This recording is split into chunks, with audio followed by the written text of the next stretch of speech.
AC में कर लीजिए ये सेटिंग, अब से बिल आएगा कम। जी हाँ, गर्मियों का मौसम आते ही राहत पाने के लिए घरों में एसी चलना शुरू हो जाता है। हालात ऐसे हो जाते हैं कि रात भर एसी चलाना पड़ता है।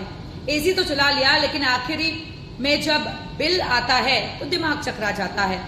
एसी की कुछ सेटिंग्स आज हम आपको बताने जा रहे हैं, जिनको करने के बाद आपका बिल कंट्रोल हो सकता है। जी हाँ, बिल अब ज्यादा नहीं आएगा।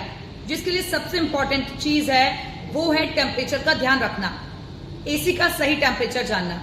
बहुत से लोग एसी को 16 से 18 डिग्री पर सेट कर देते हैं। ऐसा करने से कमरा जल्दी ठंडा हो जाता है, लेकिन असल में ये टेम्परेचर इतना जरूरी नहीं है।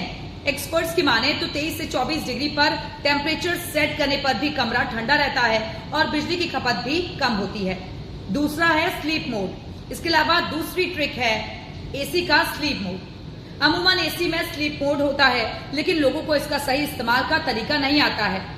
जब आप एसी को स्लीप मोड को ऑफ कर देते हैं तो इसमें आपके सेट किए गए टाइम के बाद एसी बंद हो जाता है और रात के समय जब टेम्परेचर सही रहता है तो गर्मी नहीं लगती है और एसी भी खुद ब खुद बंद हो जाता है, जिससे ज्यादा ठंडा भी नहीं लगता और बिजली की बचत भी होती है।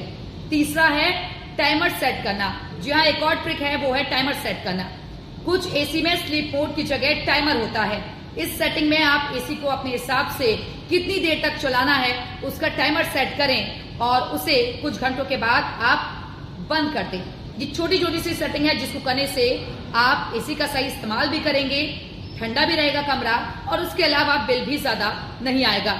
इस रील को ज्यादा से ज्यादा उन लोगों के साथ शेयर करें जो कि एसी का यूज तो करते हैं, लेकिन अभी तक उन्हें ये सही जानकारियां नहीं।